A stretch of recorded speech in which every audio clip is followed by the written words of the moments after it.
Hello, my name is Peter Grant, and I'm going to give you a quick tour of my React app called Brickit. This is a React front end running with a Ruby on Rails API, JSON API backend app.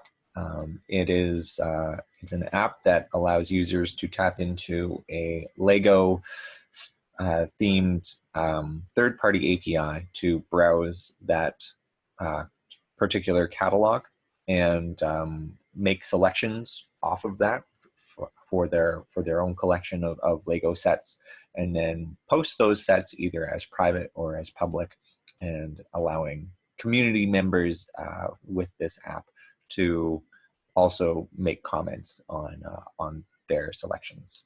So I'll just give you a quick tour. We're going to log in. Before we do, I'll just let you know the styling for this project was done using the Tailwind CSS. And there's a couple other things like Redux being used for state management, as well as some Redux Thunk for middleware, and then some OmniAuth as well for access and authorization and such. So first thing we're going to do is we're going to just simply log in. I'll just show you some of the validation errors that are built in as well for this project. You'll see there's a couple set timeouts to clear these validations, but when we click on sign up, we'll get something coming from Ruby to say that we can't sign up because our username is empty. So sign up failed, name can't be blank, and then it clears. That's just a personal decision of mine. You might have also noticed that there was some thunk action that was occurring there too, saying patience, we're trying to log you in. We'll do that again, you'll see it show up. That was pretty quick, but nonetheless, we can log in via GitHub here. Log in through myself for JGrantPS. We'll go to the catalog first. There's a couple different tabs here, but we'll go to the catalog at the very beginning here. You might have seen that loading wheel GIF there. That was some more thunk action going on for waiting while fetch was made to a third-party API. I'm just going to bring up that third-party API that is from the Rebrickable website. They have a pretty nice API that I was able to use here. It was through this here that that I was able to make all of these requests for. So using all of this documentation was what I used to tap into it.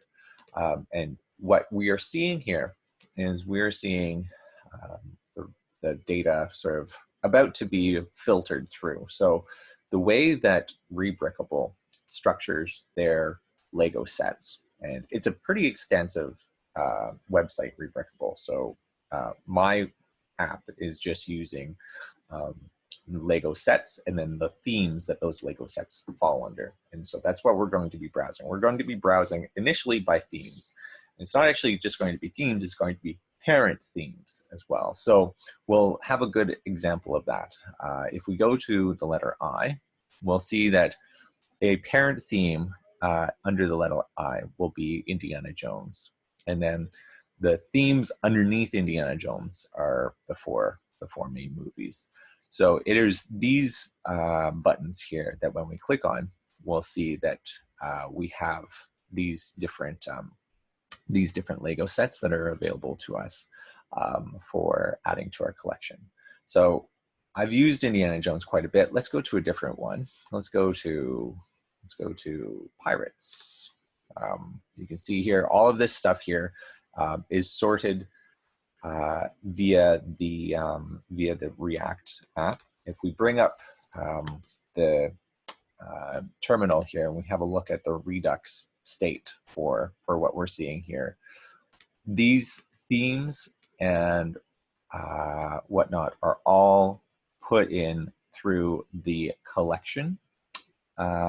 Oh, sorry, not collection, through the themes section of our Redux, and I have it sorted in the front end as such. So none of this is actually touching the back end yet. The only thing that's happened with the back end is through logging in.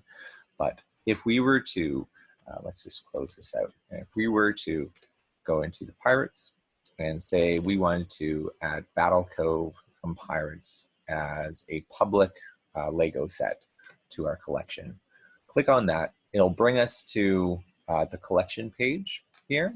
And right in here, we now have it as public.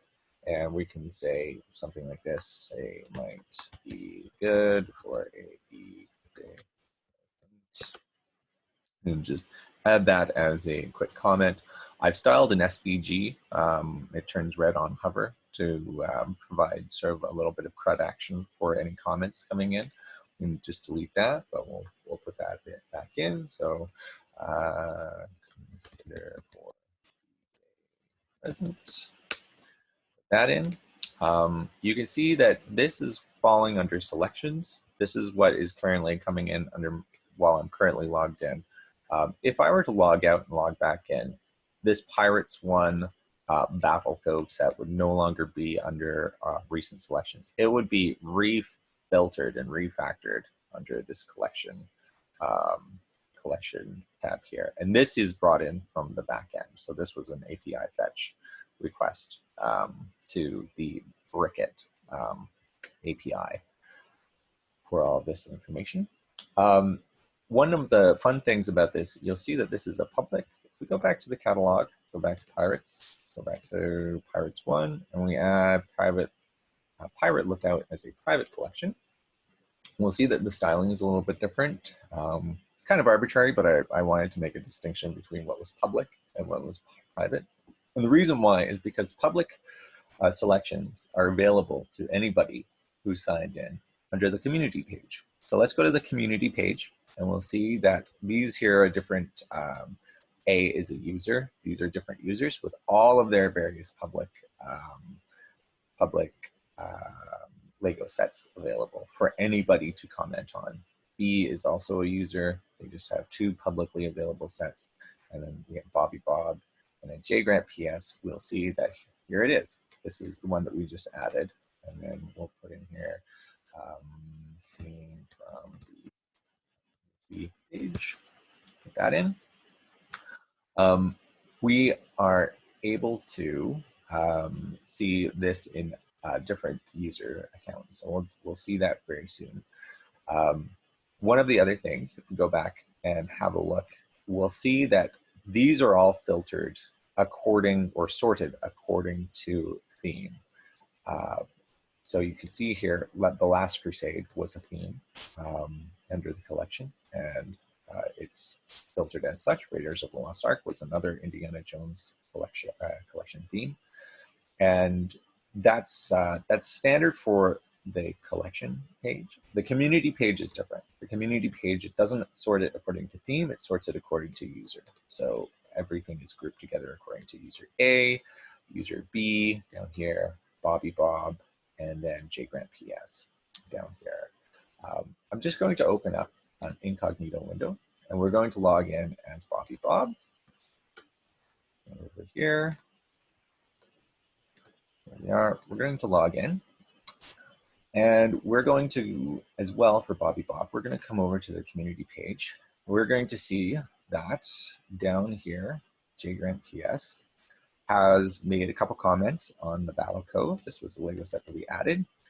Bobby Bob, he's also going to make a comment. He's going to say, looks about right a bit. You'll see that the CRUD actions are, for these comments are specific to the user. So Bobby Bob does not have access to deleting, to trash canning the comments that JGrantPS provided. And likewise over here, if we go down and have a look, you'll see Bobby Bob, JGrantPS is not able to delete Bobby Bob's comment. The last thing that I want to show you for this project is how I put in a little bit of some JavaScript polling for some real-time updates. So for example, if we have a look at these 2 comments or these 2 Lego kits here, we're looking at the same ones. We can see in real time because of some set time or set interval fetch requests put into this page. That if we make a comment here, submit it, and we'll see over on this side that it pops up in automatically. And that's just some JavaScript pulling that I have going on. You can see here, bringing up the network tab, that every 3 seconds, there is an update fetch request being made to the backend that kind of brings in any of the data that might be pertinent for updating the comments. So that was a fun little stretch goal for this project. I wanted to have some real-time functionality sort of provided for it. There's a couple things I'm actively working on. This also doesn't always occur if you select a field and put it into a focus state. That there's a switch statement or a conditional statement that turns off the fetch request, just so that you're able to actually type a comment like so. Oh, there it is over there. The stretch goals that I'm working on actively for this project is replacing this JavaScript pulling with WebSockets.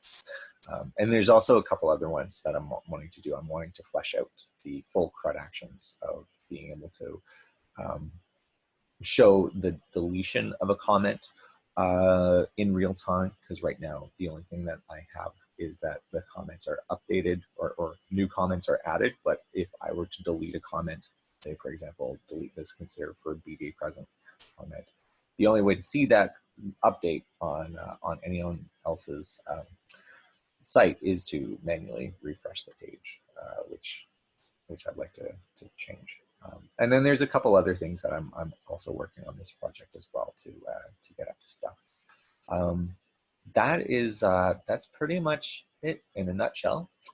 It was a fun project, and there's lots of room for me to keep on building it out, which I'm really excited about doing. If you have any questions or anything like that, you want to have a look at how I structured the React components or the containers to achieve sort of the structure of the parent themes and then the main themes and then the drop down for the different sets themselves. That would be a fun thing to go over. It was a really fun thing to wire up and put together. And I think it works quite nicely.